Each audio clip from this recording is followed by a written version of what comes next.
mixed numbers versus improper fractions. Now, we may remember in middle school when we were learning about mixed numbers and that you never want the top number on a fraction, the numerator, to be equal to or greater than the bottom number.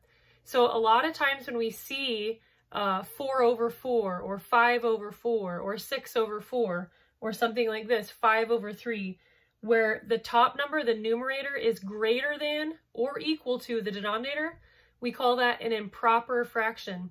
And a lot of times in school, they were like, this is bad. Don't ever leave your numbers, your fractions as improper fractions. Always make sure you turn them into mixed numbers. That, if you remember that from school, that's something that we kind of want to unlearn. We like improper fractions in algebra.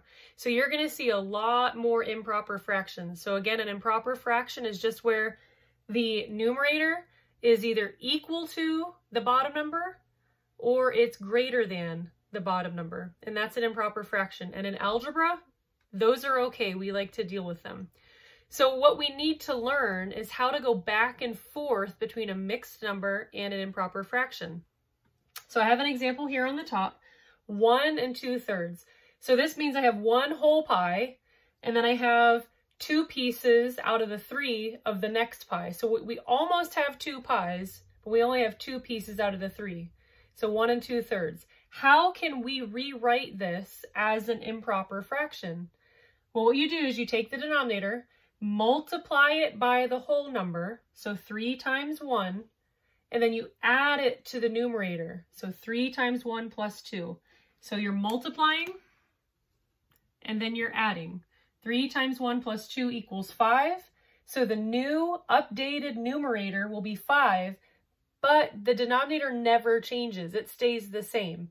So whatever the denominator is on the mixed number, that's going to be the same for the improper fraction. And that's the same thing when you're going from an improper fraction to a mixed number. So to go from improper fraction to a mixed number, what you do is you just see how many times does 3 go into 5 whole. How many whole times does it go into 5? It goes in 1 whole time. Well, that's where we get this 1. And then how many are left over? So 3 goes into 5 1 time, so that takes away 3.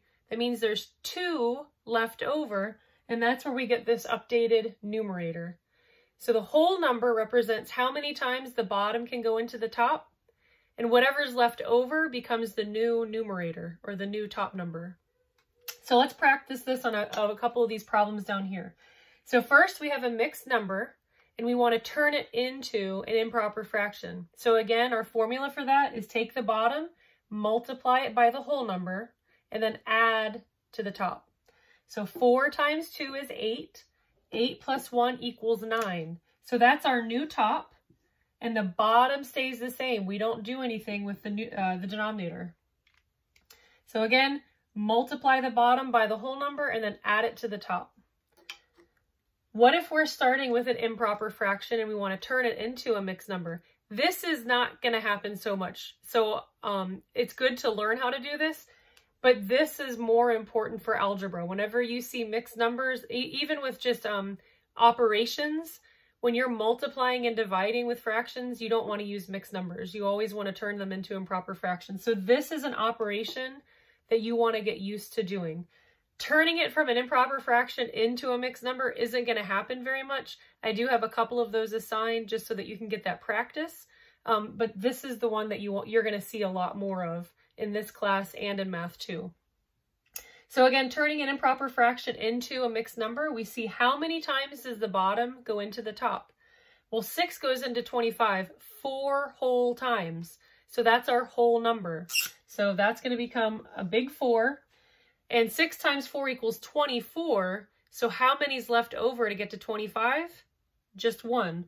So that 1 becomes our new numerator. And again, that denominator does not change. It stays the same. So whenever you're converting back and forth between improper fractions and mixed numbers, the denominator is always staying the same. You're never changing it. You're just changing the numerator and the whole number.